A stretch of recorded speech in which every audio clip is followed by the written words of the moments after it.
ছুটি হবে একটু পর। সবাই ছিল তখন তো এক্সাইটেড ছিল। সে আমাদের বিল্ডিং আহত না, আমি এখন নিজের চোখে দেখছি, আমি কন্ট্রোল করতে পারতেছি না।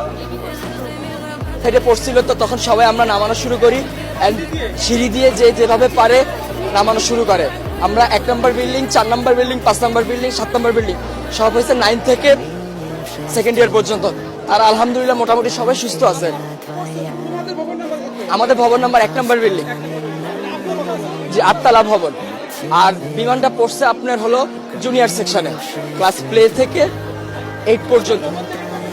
আনুমানিক 12:30টার দিকে তখন আমি বাসা ছিলাম, আমার বোনকে আমার আম্মু আনতে বলছিল।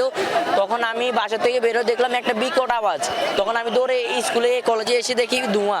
এখন ভিতরে ঢুকছি আর দেখি চারদিকে শুধু মানুষ দৌড়াদৌড়ি করতেছে, কারোর সামনে কিছু জামা কাপড় নাই, কারোর পিছনে চামড়া নাই, শুধু দৌড়াদৌড়ি করতেছে। পরে দেখি সেনাবাহিনী স্যাররা এসেছে, তারা এসে অনেকদের উদ্ধার করেছে, অনেকেরা ওখানে ছিল। পরে 2 তলার ভিতরে কাউকে ঢুকতে দেয় নাই। পরে আমরা পিছনে গেট দিয়ে দেখি আমি জীবনে প্রথমে এটা দেখে অবাক, দেখি ডেস্কের সাথে ছেলে মেয়েরা আটকে আছে, কোনো মাংস নেই।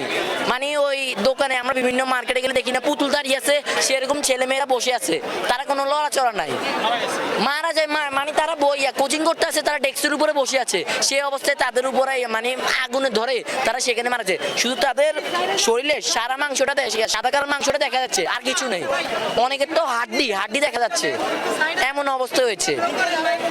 পরে আমি আরো ভিতরে যাই, দেখি যে ভিতরে আপনার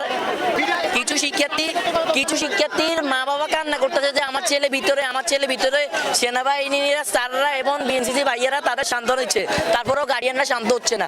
তবে দেখলাম একজন গার্ডিয়ান তার সামনে